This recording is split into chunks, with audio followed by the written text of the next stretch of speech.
अगर आप मुरादाबाद में अपने लिए कोई हाउस देख रहे हैं तो आप लोगों को बताना चाहता हूं कि मझोला योजना विस्तार में उत्तर प्रदेश आवास विकास परिषद ने हाउसेस निकाले हुए हैं, सेमी फिनिश्ड हाउसेस निकाले हुए हैं, जिसके बारे में इस वीडियो में मैं आप लोगों को बताऊंगा। सेक्टर 12A एंड सेक्टर 14 में हाउसेस हैं 59 एंड 137 के करीब है। वो एग्जैक्ट बता दूंगा आपको मैं कि कितने इन्वेंट्रीज हैं। मैं आप लोगों को इस वीडियो में यही जानकारी देने जा रहा हूँ कि मझोला योजना संख्या नंबर 4 भाग 2 में विस्तार योजना में मुरादाबाद के सेक्टर 12A में 59 एंड 137 सेक्टर 14 में निकाले गए हैं। ये हैं सेमी फिनिश्ड हाउसेस हैं, सेल्फ फाइनेंस स्कीम में है ये। और इसकी जो स्टार्टिंग डेट है वो है 2 मार्च से स्टार्ट हो चुका है एंड 31 मार्च तक ये चलेगा, 2026 तक। अगर आप लोग इसमें अप्लाई करना चाहते हो अप्लाई कर सकते हैं। ये आपकी स्क्रीन के सामने सेक्टर 12A एंड सेक्टर 14 के रेरा नंबर नज़र आ रहे हैं। यूपी रेरा PRJ आगे इन्होंने नंबर दिया हुआ है। जैसे मैं भी रेरा में रजिस्टर्ड हूँ वैसे ही रेजिडेंशियल प्रोजेक्ट को रजिस्टर कराना पड़ता है उत्तर प्रदेश रेरा में। ठीक है, QR कोड आपकी स्क्रीन के सामने है। आप इसको यूपी रेरा की वेबसाइट पे जाके चेक भी कर सकते हैं, इस वाले वेबसाइट पे जाके। बाकी कौन कौन से प्लॉट्स निकले हैं सेक्टर 12A में वो मैं आप लोगों को जल्दी जल्दी बता देता हूँ कि सेक्टर 12A में 59 यूनिट्स हैं, 24, 19 और 16 है ये। ठीक है, और ये टाइप हो गए इसके भवनों के प्रकार। क्षेत्रफल हो गए 68 मीटर, 49 एंड 38 एंड भवनों की संख्या, भवनों का मूल्य। ठीक है, भवनों का जो मूल्य है ये वाला है वो आ रहा है आपका 97,45,000। ठीक है, और उसके बाद पार्क फेसिंग वाली इन्वेंट्री आपकी 1 करोड़ में पहुंच जा रही है। तो ये 2 कैटेगरीज है, एक नॉन पार्क है एंड पार्क है। नीचे जो मार्क किया हुआ है कि इसका मतलब है कि यहाँ पर इन्वेंट्रीज अवेलेबल नहीं है नॉर्मल वाले प्लॉट्स में, नॉर्मल वाले हाउसेज में सिर्फ पार्क फेसिंग अलाउड है बाकी की 2 कैटेगरीज में। ठीक है, और बाकी अगर सामान्य श्रेणी में है तो पंजीकरण धनराशि अभी 10% है, 5% आपकी जा रही है अगर आप किसी रिजर्व कैटेगरी में आते हैं। सारे रिजर्वेशन यहाँ पर एप्लीकेबल होंगे। सारे वीडियोज़ में आप मेरे पुराने देख सकते हैं कि आवास विकास में कि SC ST OBC बाकी हॉरिजेंटल रिजर्वेशन सारे के सारे आपको यहाँ पर मिलेंगे सरकारी योजना होने के कारण। इसलिए सामान्य को 10% एंड इसको 5%। बाकी उसके बाद आपको इतना अमाउंट जमा करना है 7,97,318 रुपीज़। अगर आपका अलॉटमेंट हो जाता है, डाउन पेमेंट में अप्लाई करेंगे तो ये देना है आपको, ये 8 किस्तों में देना है। या डाउन पेमेंट के लिए अप्लाई करते हैं तो आप सारा पेमेंट एक साथ ही जमा करेंगे, जो आगे मैं आपको बताऊंगा कि आपको कुछ छूट भी मिलेगी उसमें।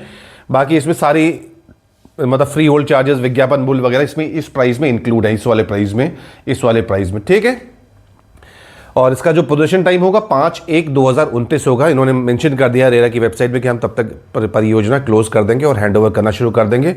और हो सकता है कि पहले कर दें, हो सकता है कि बाद में भी कर दें, और उन्होंने डेट मेंशन भी कर दी है। अगर आपके अलॉटमेंट्स हो जाते हैं तो आप मुझे लोन के लिए, होम लोन के लिए आप मुझे कॉल कर सकते हैं। मेरा नंबर स्क्रीन पर आ रहा है, आप नंबर ये वाला नंबर सेव कर लीजिएगा। अब मैं इस नंबर को ही यूज़ कर रहा हूँ, ये वाला।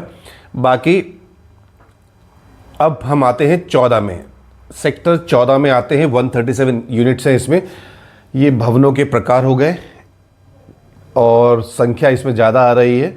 इसमें आपको सारी कैटेगरीज मिल जाएंगे और सारे ही पार्क फेसिंग, नॉन पार्क मिलेंगे। बाकी ये वाले जो भवनों के प्रकार है 37/40 टाइप है, वो वाला इसमें पार्क फेसिंग वाला ये नहीं मिलेगा इसमें। ठीक है, बाकी ये आप डाउनलोड कर लीजिएगा ब्रोशर, या इसको आप कर लीजिएगा। नहीं मिल रहा है तो मुझे बता दीजिएगा, मैं एक उसके भी बता दूँगा कैसे आप लोगों को यूपी रेरा की, यूपी आवास विकास परिषद की वेबसाइट से उसको डाउनलोड करना है ब्रोशर को। अभी समय है आपके पास में, कमेंट करके आप कहिएगा कि हाँ आपको वीडियो चाहिए, या फिर मुझसे मांग, इसमें मुझे आप कह दीजिएगा, व्हाट्सएप कर दीजिएगा, मैं सेंड कर दूँगा आप लोगों को। बाकी हाँ, ये लेआउट हो जाएगा। ये सेक्टर, ये है मझोला योजना का, विस्तार योजना का है। ये सेक्टर 12 मार्क किया है इन्होंने यहाँ पर। और तो ये पूरा का पूरा एरिया आ रहा है सेक्टर 12A। देखिए आप ज़्यादातर यूनिट्स पार्क फेसिंग ही मिलेंगे इसमें आपको। और फिर इसके बाद आ जाएगा है सेक्टर 14, वो इसी के पास में है ये वाला। तो ये एरो दे दिया इन्होंने, ये आ जाएगा सेक्टर 14 का आ जाएगा। लेआउट आप देख सकते हैं, सेमी फिनिश्ड हाउसेस हैं।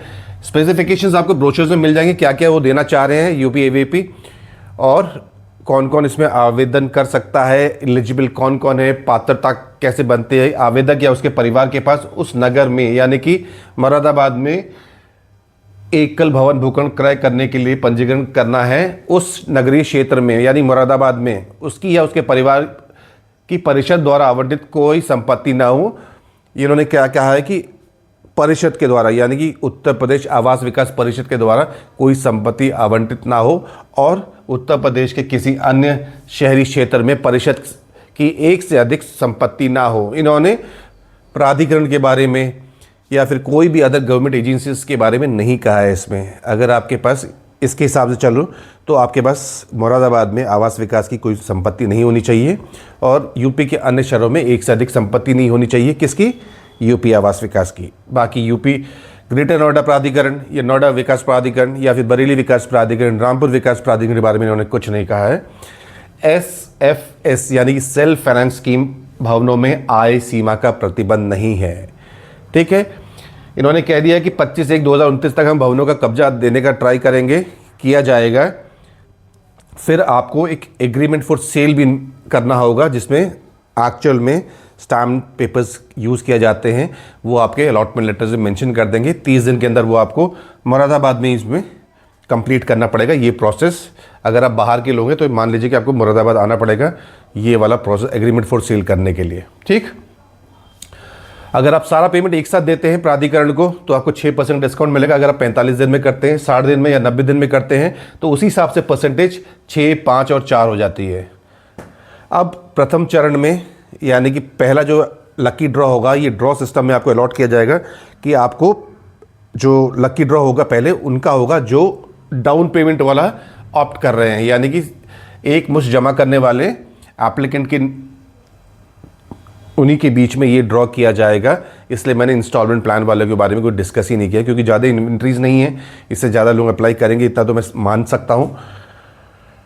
बाकी इन्होंने ये भी मेंशन कर दिया कि कुछ स्मार्ट बनते हैं जैसे मेरे जैसे हैं कि वो लोग कहेंगे यार हम पहले डाउन पेमेंट में अप्लाई कर देते हैं, आवंटन हो जाएगा यानी कि अलॉटमेंट हो जाएगा तो फिर हम उसको चेंज करा लेंगे इंस्टॉलमेंट में। तो प्राधिकरण ने पहले ही क्या कहा, नगद एक मुश्त भुगतान का विकल्प देते हुए संपत्ति आवंटन के पश्चात किस्तों में भुगतान हेतु परिवर्तन अनुमान्य नहीं होगा, यानी कि डाउन पेमेंट इंस्टॉलमेंट में कन्वर्ट नहीं होगा।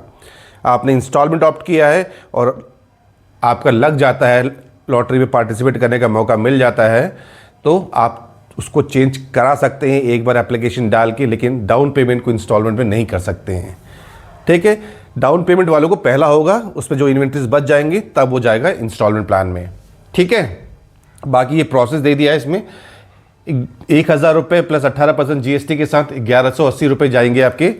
ये बुकलेट की फ़ीस होगी, ये नॉन रिफंडेबल होगी। बाकी उसके बाद 10 और 5% का आपको जमा करना पड़ेगा। उत्तर प्रदेश आवास विकास परिषद यानी upavp.in की वेबसाइट में जाके आप इसको ब्रोशर को डाउनलोड कर लीजिएगा, फ्री ऑफ कॉस्ट है, उसमें पैसे नहीं लगने। लेकिन जब अप्लाई करेंगे तो 1,180 रुपये नॉन रिफंडेबल है, फिर आपको 5% 10% जमा करना पड़ेगा।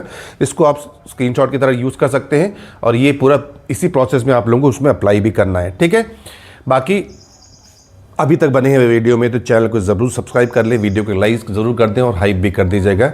ऐसे ही कंटेंट फ्यूचर में आप लोगों को मिलते रहेंगे। तो आज के लिए इतना ही। Thank you and thank you for watching.